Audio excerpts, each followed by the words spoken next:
नमस्कार दोस्तों, स्वागत है आप सभी के पाई क्लासेस यूट्यूब चैनल पे। दोस्तों आज हम बात करेंगे क्लास 10 का काफ़ी इंपॉर्टेंट साइंस का सब्जेक्टिव क्वेश्चन आंसर के बारे में, जो कि आपके हमेशा मैट्रिक बोर्ड परीक्षा में पूछे जाते हैं।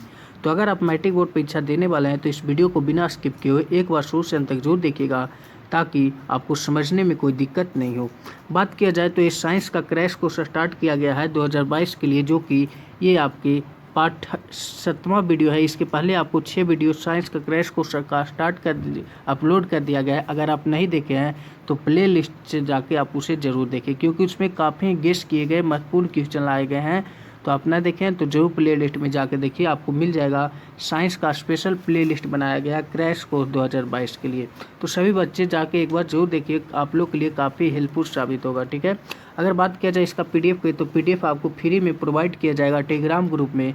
आप ज्वाइन नहीं किया है तो पाई क्लासेस सर्च कर लीजिएगा टेलीग्राम पे, या फिर लिंक आपको डिस्क्रिप्शन में मिल जाएगा। वीडियो के नीचे जाइएगा तो वहाँ पे आपको मिल जाएगा। क्लास करने के बाद जाइएगा, ये ना कि अभी ये चल रहा है। ठीक है, तो क्लास के बाद आप वीडियो को नीचे जाइएगा तो वहाँ पे लिंक मिल जाएगा टेलीग्राम ग्रुप का, आपको एप्लीकेशन का मिल जाएगा, जो कि आप डाउनलोड कर लीजिएगा। प्ले स्टोर से भी डाउनलोड कर सकते हैं। यहाँ पे आपको बहुत सारे क्लास 10 के लिए सुविधा उपलब्ध किया गया है।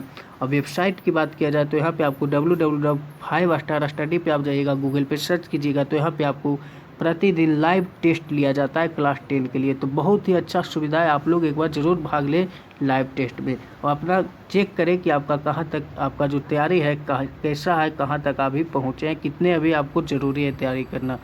तो एक बार भाग जरूर लीजिए टेस्ट में। ठीक है, वहाँ पे बहुत सारे बच्चे रहते हैं। अगर आपको कोई दिक्कत या परेशानी हो तो ये दोनों नंबर में से किसी पे भी संपर्क कर सकते हैं। चलिए बात करते हैं वीडियो की ओर। तो आज का जो पहला क्वेश्चन है आपके सामने, हुआ है उत्तल लेंस एवं अवतल लेंस में क्या अंतर है। काफ़ी इंपॉर्टेंट क्वेश्चन है, आपको 4 मार्क्स में मैट्रिक बोर्ड परीक्षा द्वारा पूछे जाते हैं कि उत्तल लेंस एवं अवतल लेंस में क्या अंतर। तो यहाँ पे आप ध्यान दीजिएगा कि उत्तल लेंस एवं अवतल लेंस में निम्नलिखित अंतर इस प्रकार है।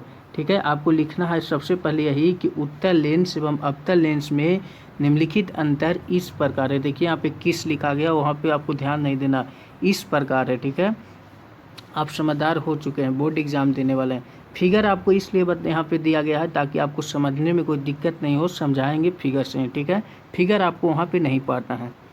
तो बात किया जाए उत्तल लेंस में, सबसे पहला जो अंतर आता है, इसका पहला पॉइंट है, इनके किनारों का भाग जो होता है पतला होता है और बीच का भाग मोटा होता है। कैसे होता है देखिए, यहाँ पे उत्तल लेंस का फिगर देखिए। पहले कह रहा है बाबू कि किनारों का जो भाग है, यानी ये जो इसका भाग है, पोर्शन है, ये पतला होता है, बिल्कुल पतला है। देखिए यहाँ पे जाके ऐसे करके सट गया है। ठीक है, तो ये पतला ना है, बीच में देखिए मोटा हो रहा है। तो वही कह रहा है कि उत्तल लेंस में किनारे का जो भाग होता है वह पतला होता है और बीच वाला भाग जो होता है वो मोटा होता है। बात किया जाए अवतल लेंस का, तो थोड़ा सा अवतल लेंस का फिगर देखिएगा यहाँ पे। तो कह रहा इसके किनारे का भाग जो होता है मोटा होता है और बीच का भाग पतला होता है। यानी सही बात है, देखिए यहाँ पे बीच का भाग यहाँ पे एकदम पतला कर देवल गया है, यानी सटा देवल गया है दोनों को बीच का पोर्शन। ठीक है, लेकिन इसका बात किया जाए किनारे का, तो किनारा में अब देखिए थोड़ा सा मोटा हो गया है, यानी इसका किनारा का जो भाग होता है मोटा होता है। ये दोनों में मेन रूप से यही अंतर है। ठीक है, दूसरा अंतर की बात किया जाए तो वह है, इसमें वस्तु से बड़ा प्रतिबिंब बनता है। आप उत्तल लेंस के बारे में हम बहुत सारे पॉइंट आपको बता दिए हैं कि उत्तल लेंस किसे कहते हैं, अवतल लेंस किसे कहते हैं, इससे प्रतिबिंब कैसा बनता है दोनों से। इसके बाद हम बताए हैं कि कहाँ पे वस्तु को रखेंगे तो कैसा प्रतिबिंब बने, ये बताए हैं। इससे न्यूमेरिकल भी बताए हैं जो आपको एमसीक्यू में आते हैं। तो ये भी आपको याद ही होगा कि इसमें वस्तु से बड़ा प्रतिबिंब बनता है एवं इसमें वस्तु से छोटा प्रतिबिंब बनता है। ये दोनों मुख्य अंतर है उत्तल एवं अवतल की। बात किया जाए तीसरा अंतर की, तो वह है इसमें वास्तविक काल्पनिक प्रतिबिंब दोनों प्रतिबिंब बनते हैं, लेकिन अवतल की बात किया जाए तो इसमें केवल काल्पनिक प्रतिबिंब ही बनते हैं। चौथा अंतर की बात किया जाए तो इसमें उल्टा प्रतिबिंब बनता है, आप जानते ही हैं, और इसमें सीधा प्रतिबिंब बनता है, जो कि काफ़ी इंपॉर्टेंट है। आपको यहाँ से आपको एमसीक्यू, ऐसा नहीं कि अंतर ही पूछा है, आपसे एमसीक्यू में डायरेक्ट पूछेगा कि उत्तल लेंस में प्रतिबिंब बनता है उल्टा, सीधा, या फिर 2 ऑप्शन दे देगा इसी में से कि वस्तु से बड़ा बनता है या B+C, ऐसे करके आपको कन्फ्यूज करेगा, आपको घुमाएगा। ठीक है, तो आपको घूमना नहीं है, यहाँ पे समझ जाइएगा, याद कर लीजिएगा कि इसमें उल्टा प्रतिबिंब बनता है, लेकिन अवतल की बात किया जाए तो इसमें सीधा प्रतिबिंब बनता है। अगर इसका मेन रूप से आपको चार, देखिए आपको चार अंतर याद रखना है कम से कम।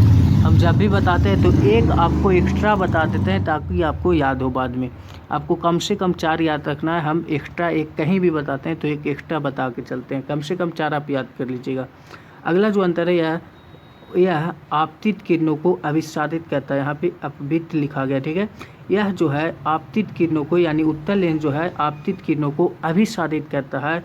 आपको बताए भी थे कि अभिसारित क्यों करता है, इसको अभिसारी लेंस क्यों कहा जाता है, अपसारित लेंस क्यों कहा जाता है, किसको कहा जाता है, सब आपको डिस्कस किया हुआ है। सिर्फ एक नज़र खोलना है यहाँ पे, देखिए खाली। यह आपतित किरण को अपसारित करता है। क्या करता है, तो अपसारित करता है। दोनों में यहाँ से एमसीक्यू आता है बाबू, यहाँ से आप 4 पॉइंट याद रखिएगा। मेरे रूप से चारों अंतर आपके कभी आ ही जाएंगे, ठीक है। और 4 को कम से कम आप लिख के आइएगा, 3 मत लिखिएगा ना तो नंबर कट जाएगा। फिर बोलिएगा सर हम तो सब बना के आए, फिर नंबर कम कैसे आए, तो रीज़न यही होता है, ठीक है। चलिए अगला जो प्रश्न है काफ़ी इंपॉर्टेंट है। कह रहा है हम वाहनों में उत्तल लेंस के पश्च दृश्य दर्पण के रूप में वरीयता क्यों देते हैं। समझिएगा, इसका कहने का मतलब है कि हम जो वाहन रहता है, हम लोग का जो वाहन देखते होंगे बस उस या फिर कुछ ट्रक उरक कुछ भी देखिएगा तो उसमें उत्तल लेंस तो यूज किया जाता है, क्योंकि एमसीक्यू में हम बताए हैं। लेकिन इस दर्पण को क्यों हम लोग यूज करते हैं, यानी इसको सबसे पहले क्यों हम लोग मान्यता देते हैं, वरीयता देते हैं, ठीक है। तो इसका रीज़न क्या है, तो आप जानते ही हैं कि उत्तल दर्पण का उपयोग सामान्यतः वाहनों के पक्ष दृश्य दर्पण के रूप में करते हैं। दर्पण के रूप में करते हैं, बिल्कुल सही बात है। इससे ड्राइवर अपने पीछे के वाहनों को आसानी से देख पाते हैं और वह सुरक्षित रूप से वाहन चलाते हैं। इसको यूज काहे लगी करता है बाबू, ताकि ड्राइवर जो हो पीछे की जो भी वाहन हो आसानी से देखे, उसको कोई दिक्कत ना हो और वह सुरक्षित रूप से वाहन ड्राइव करे यानी चलाए। फिर कह रहा उत्तल दर्पण प्राथमिकता इसलिए देते हैं, यानी कहने का मतलब ये जो क्वेश्चन पूछा है उसका मेन रीज़न ये है कि उत्तल दर्पण को प्राथमिकता इसलिए देते हैं कि उत्तल दर्पण में प्रतिबिंब सदैव सीधा बनता है। आप अभी पढ़े यहाँ पे देखिए कि उत्तल दर्पण जो होता है उसमें हमेशा सदैव सीधा प्रतिबिंब बनता है, लेकिन बात किया जाए वह छोटा होता है। प्रतिबिंब तो सीधा बनता है लेकिन छोटा होता है। अगर प्रतिबिंब बड़ा बन जाएगा बाबू तो क्या इसको यूज करेंगे, नहीं यूज करेंगे। पूरा प्रतिबिंब ही नहीं हम देखेंगे तो फिर कैसे ड्राइव करेंगे, पीछे वाला नहीं दिखेगा पूरा तो कट के ना दिखेगा, बड़ा बनेगा तो। इसलिए प्रतिबिंब छोटा बनता है और ये जो होता है सदैव सीधा बनता है। और इनका जो दृष्टि क्षेत्र होता है, दृष्टि क्षेत्र जो कहने का मतलब है वो जो देखने का जो क्षेत्र होता है इनका वो बहुत ही अधिक होता है, ठीक है। उत्तल दर्पण का बात किया जाए, क्योंकि यह जो है बाहर की ओर वक्रित होते हैं।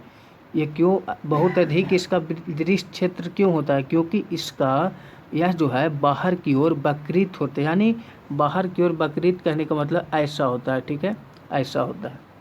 तो उम्मीद करता हूँ आप समझ गए होंगे। ये आपको आएगा 2 मार्क्स में लिखने के लिए, तो आप आसानी से अपना लैंग्वेज में लिख दीजिएगा, उतना भी हार्ड नहीं है। एक बार आप समझ जाए, पढ़ लीजिएगा, समझ जाइएगा, ठीक है। चलिए अगले क्वेश्चन की ओर चलते हैं। हाँ, ये क्वेश्चन आपके लिए काफ़ी इंपॉर्टेंट है, इसे VVI लगा लीजिएगा। कहता है वास्तविक और आभासी प्रतिबिंब में अंतर स्पष्ट करें।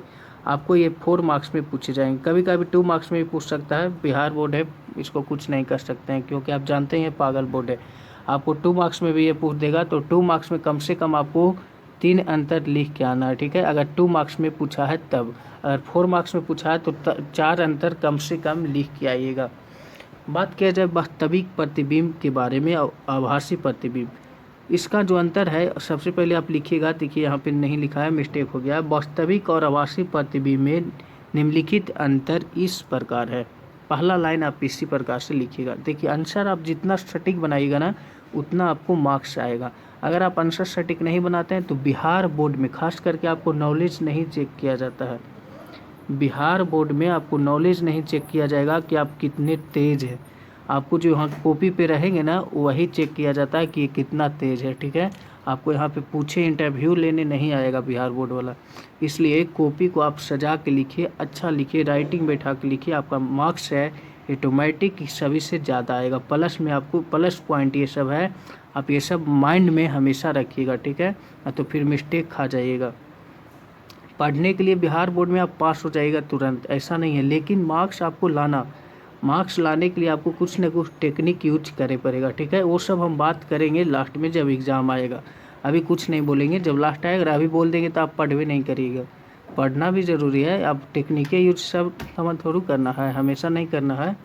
अब बात करते हैं वास्तविक प्रतिबिंब और आभासी प्रतिबिंब में। तो वास्तविक प्रतिबिंब जो होता है, इसका मेन अंतर जो है, इसमें आने वाली प्रकाश की किरण जो है वो परावर्तन के बाद किसी खास बिंदु पर मिलती है। आप इसका वास्तविक प्रतिबिंब का डिफिनेशन पढ़े होंगे बाबू, तो उसमें बताया गया था कि इसका वास्तविक प्रतिबिंब में जो प्रकाश आती है, उस प्रकाश की किरण परावर्तन के बाद कोई ना कोई खास बिंदु पे मिलती है, ये न कि मिलती हुई प्रतीत होती है, वो नहीं कहता है। वास्तविक प्रतिबिंब में होता है कि मिलती है किसी बिंदु पे। लेकिन यहाँ पे इसका बात किया जाए आभासी प्रतिबिंब के, तो इसमें आप पढ़े होंगे कि किसी आने वाली प्रकाश की किरण परावर्तन के बाद किसी बिंदु पर मिलती हुई प्रतीत होती है या मालूम पड़ती है। मतलब कहने का मतलब है कि आभास होती है हमें कि मिल रही है, रियल में मिल नहीं रही है। लेकिन रियल में किस में, तो वास्तविक बिंदु पे कौन मिलती है, तो वास्तविक प्रतिबिंब, ठीक है। यानी खास बिंदु पे वास्तविक प्रतिबिंब मिलती है, लेकिन आभासी प्रतिबिंब में मिलती हुई प्रतीत होती है। मेन रूप से इसका मेन अंतर यही है, इसकी पहला अंतर। दूसरा अंतर की ओर बात करते हैं तो यह किरणों के वास्तविक रूप से कटने पर बनता है। वास्तविक प्रतिबिंब कैसे बनता है, तो वास्तविक प्रतिबिंब आप जानते होंगे कि किरण जो होती है उसको कटने, वास्तविक रूप से कटने पर, ऐसा नहीं कि प्रतीत होती है यानी कटने का प्रतीत हो रहा है, नहीं, ये वास्तविक रूप से जब कटती है प्रकाश की किरणें तो हमारी वास्तविक प्रतिबिंब बनती है। बात किया जाए आभासी प्रतिबिंब की, तो यह किरणों के वास्तविक रूप से कटने पर नहीं बल्कि उन्हें पीछे बढ़ाने पर जहाँ वह मिलते हैं वहाँ बनता है। देखिए ये सब जो लैंग्वेज आपके हम जैसे बोल रहे हैं वैसा लैंग्वेज लिखा हुआ है। लिखने का रीज़न है आपको समझाना है, ठीक है। ये नहीं कि हम जो लिखे हैं वही आप छाप दीजिएगा। आप अपना टेक्निक भी यूज कर सकते हैं, ठीक है। आप अपना लैंग्वेज में लिखिएगा, अच्छा रहेगा, बेहतर रहेगा, आपको याद करने में भी सुविधा होगा। तो बात किया जाए यह जो किरणों के वास्तविक रूप से कटने पर नहीं यह किरणों की यानी आभासी प्रतिबिंब जो होती है, इसका मेन अंतर जो दूसरा अंतर है वह है किरणों के वास्तविक रूप से कटने पर नहीं बल्कि उन्हें पीछे बढ़ाने पर। अब देखिएगा आभासी प्रतिबिंब में जो प्रतिबिंब होता है वह पीछे यानी उन्हें पीछे बढ़ाने पर जहाँ पर मिलती है वहाँ बनता है। यानी जब बाबू पीछे बढ़ेगा तो यहाँ पे मिलेगा, तो ये कोई खास बिंदु थोड़ा हुआ बाबू, ये तो मेन रूप से कौन हुआ, वास्तविक रूप से कटने पे। अगर इधर कटता है तो ये वास्तविक प्रतिबिंब हुआ, यानी वास्तविक रूप से कट रहा है। इधर आप नहीं कह सकते कि वास्तविक, यानी ये आभासी है, वही यहाँ पे कहा जा रहा है। तीसरा इसका अंतर है यह हमेशा उल्टा होता है। आप जानबे करते हैं वास्तविक प्रतिबिंब हमेशा उल्टा होता है। और इसका बात किया जाए आभासी में तो यह सदैव सीधा होता है या निश्चित, यह हमेशा सीधा होता है। आप वास्तविक प्रतिबिंब को पर्दे पर प्राप्त कर सकते हैं, लेकिन आभासी प्रतिबिंब को कभी भी पर्दे पर प्राप्त नहीं कर सकते हैं। यहाँ से MCQ आता है, पूछा गया है प्रश्न पे, किसे आप पर्दे पर प्राप्त कर सकते हैं, कौन सा प्रतिबिंब को, वास्तविक, आभासी, काल्पनिक, ऐसे करके आपको कंफ्यूज करेगा। तो आपको कंफ्यूज नहीं होना है, आप याद रखिएगा वास्तविक प्रतिबिंब को हम लोग पर्दे पर प्राप्त कर सकते हैं, लेकिन आभासी प्रतिबिंब को कभी पर्दे पे प्राप्त नहीं कर सकते हैं। काफ़ी इंपॉर्टेंट यहाँ से हमेशा आपको MCQ में आते हैं प्रश्न। चलिए उम्मीद करता हूँ आप समझ गए होंगे। यहाँ से मेन रूप से आपको 4 अंतर कम से कम याद रखना है, ठीक है। चारों आप याद रखिएगा, आपको आगे काम आएगा। 2 मार्क्स में भी पूछता है, ठीक है। अगला जो प्रश्न आप देख रहे हैं काफ़ी इंपॉर्टेंट क्वेश्चन है, यहाँ पे समझने वाला प्रश्न है, कुछ नहीं, समझ जाइएगा, आपको 2 मार्क्स में पूछेगा, बना दीजिएगा। न्यूमेरिकल टाइप के भी है या कुछ भी इसे आप मान सकते हैं। देखिए पढ़ते हैं, पहले समझाते हैं क्या क्वेश्चन कर रहा है। आपको किरोसिन, तारपीन का तेल तथा जल दिए गए हैं, इनमें से किसमें प्रकाश सबसे अधिक तीव्र गति से चलता है। कहने का मतलब है कि आपके पास एक किरोसिन दिया गया है, किरोसिन आप जानवे करते हैं घर में यूज होता है, एक तारपीन का तेल दिया गया है और एक जल दिया गया है। कह रहा है इन तीनों में से प्रकाश सबसे अधिक किस में चलेगी, यानी प्रकाश की जो गति होगा वो किस में सबसे अधिक होगा, किरोसिन में होगा या तारपीन का तेल में होगा या जल में होगा। यहाँ से MCQ भी बन रहा है कि ना, बिल्कुल बन रहा है। लेकिन आप यहाँ पे देख रहे हैं कि किरोसिन 1.44, तारपीन का तेल 1.47, ये क्या लिखा है तो इसके बारे में बात करते हैं।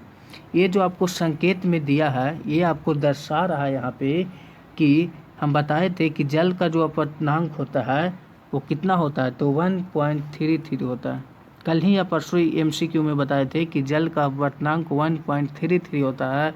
यानी यहाँ से अगर नहीं भी कहता कि अपवर्तनांक दिए हैं तो हम समझ सकते हैं, अगर याद रहेगा कि ये क्या कहा तो तीनों का अपवर्तनांक दिया, यानी केरोसिन का अपवर्तनांक कितना होता है MCQ में आएगा, इसे आप याद रखिएगा। तो केरोसिन का अपवर्तनांक जो होता है वह 1.44 होता है। तारपीन का तेल का अपवर्तनांक यहाँ से 1.47 होता है। अगर जल की बात किया जाए तो आप जानते हैं 1.33। 3 MCQ यहाँ से याद हो गया कि नहीं, 3 MCQ पूछेगा, ठीक है। और चौथा जो हम बताने वाला है कि आपको केरोसिन, तारपीन का तेल और जल दे दिया गया है, इसमें से सबसे अधिक गति किस में चलेगी, प्रकाश का लाइट सबसे अधिक किस में होगा, यहाँ से पूछेगा। तो आप समझिएगा उत्तर में यहाँ पे देने का मतलब है माध्यम का अपवर्तनांक, यानी n बराबर आप फार्मूला एक पढ़े होंगे, n बराबर फार्मूला आप पढ़े होंगे C/V। C/V करने का मतलब है आप जानते ही होंगे कि माध्यम का अपवर्तनांक जो होता है वो n बराबर C/V होता है। C का कहने का मतलब है कि प्रकाश की चाल किस में तो निर्वात में, किस में तो निर्वात में प्रकाश की चाल, और भी कहने का मतलब है कि माध्यम में प्रकाश की चाल, ठीक है। और n आप जानवे करते हैं, n को हम लोग अपवर्तनांक कहते हैं। तो यहाँ पे ये जो लिखे हैं ये आप उम्मीद करता हूँ कि समझ गए। अब बात करते हैं कि क्वेश्चन में कौन करा कि गति किस में ज़्यादा होगा प्रकाश का। तो बाबू ये तो निर्वात न है, निर्वात में आपको केयर किस में करना है तो दिया है आपको क्या, तो दिया है आपको अपवर्तनांक।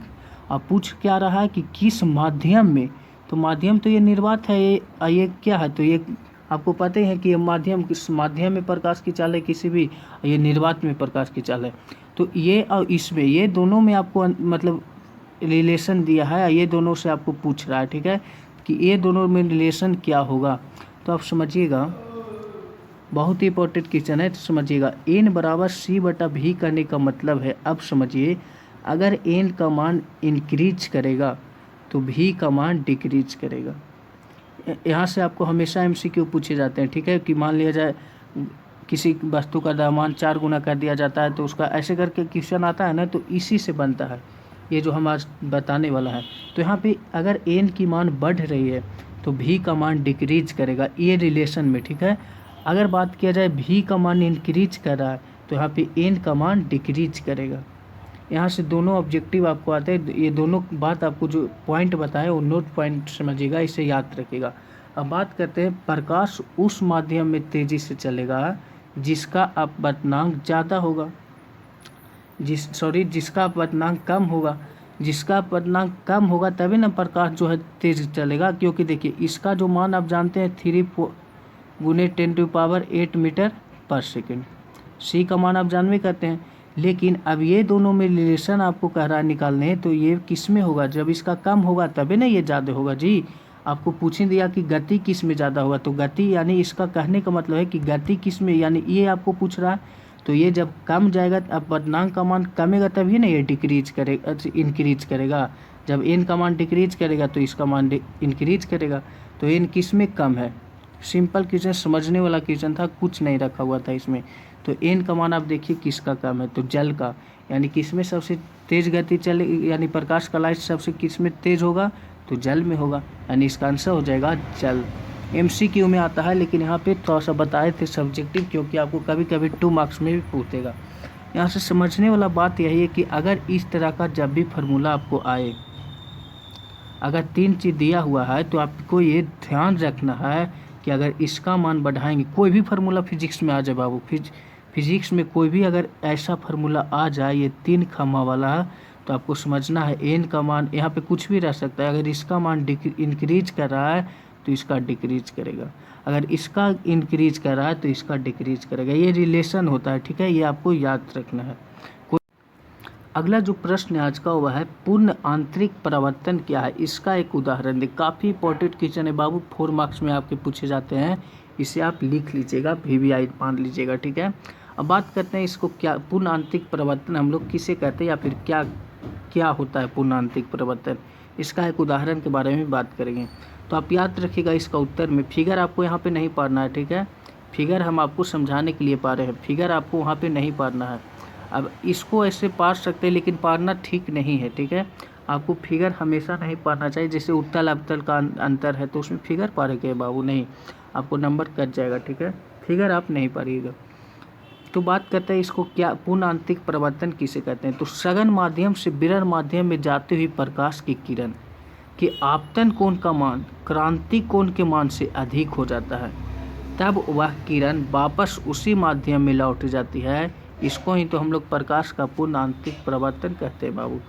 क्या बक दिए इतना देर, समझिए क्या हम अभी बाकी कह रहा है कि सघन माध्यम से अगर कोई विरल माध्यम में प्रकाश की किरण जाती है तो उसका आपतन कोण का जो मान है वो क्रांति कोण के मान से ज़्यादा हो जाता है। अब मान लिया जाए आपतन कोण का मान हम ए माने, क्रांति कोण का मान हम बी माने, यानी कहने का मतलब है अगर ए का मान ज़्यादा हो जाएगा बी से, तब वह जो प्रकाश की किरण है वह उसी माध्यम में लौट जाएगी जिस माध्यम से आई है। तो इसको ही हम लोग पूर्ण आंतरिक परावर्तन कहते हैं। कहने का मतलब है आप मान लिया जाए घर से स्कूल गए, ठीक है। अब कोई कारणवश आप फिर देखिए छुट्टी होता है, छुट्टी की आप समझिएगा, यहाँ पे छुट्टी हुआ तो आप फिर इसी रास्ता से घर गए, तो आप मैंने पुनः आप गए कि नहीं, तो यही सेंस पे है पुनः आंतरिक परिवर्तन। पुनः आंतरिक परिवर्तन भी हुआ कि अगर आपतन कोण का मान ज़्यादा हो जाएगा क्रांति कोण के मान से, तो हम लोग इसको ही पुनः जो है वो जो प्रकाश की किरण है वो पुनः उसी माध्यम में लौट जाती है जिस माध्यम से प्रकाश की किरण आई है। तो इसको ही हम लोग प्रकाश का पूर्ण आंतरिक परिवर्तन है। यहाँ पे फिगर पढ़ने का रीजन है, देखिए यहाँ पे बताया गया है कि आपतन कोण का मान जो है वो ज़्यादा है क्रांति कोण से। ऐसे कहने का मतलब है कि ये ज़्यादा है, यानी कि मुँह खुला रहता है ना, उसका मान ज़्यादा रहता है, ठीक है। तो आपतन कोण का मान ज़्यादा है यहाँ पे क्रांति कोण से, यही आपको दिखाया गया है। ये देखिए आप जानते हैं कि समतल दर्पण है, यहाँ पे परावर्तक सतह लिया गया है कोई, ये सब आप जानते हैं, प्रकाश के अच्छा से पढ़े होंगे चैप्टर, तो आप हम ये सब हम बताए हैं पहले भी, ठीक है। तो उम्मीद करता हूँ आप ये समझ गए होंगे। अगर आपको कोई दिक्कत या परेशानी हो तो कमेंट सेक्शन में पूछ लीजिएगा। वीडियो को लाइक नहीं किए तो लाइक कर दीजिएगा, जो चैनल पे पहली बार आए हो चैनल को जरूर सब्सक्राइब करिएगा और साथ में बेल आइकन को प्रेस कर दीजिएगा। बात किया जाए इसका PDF का तो आपको टेलीग्राम में सेंड कर दिया जाएगा। अगर आपको कोई दिक्कत या परेशानी हो तो नंबर पर संपर्क कर लीजिएगा।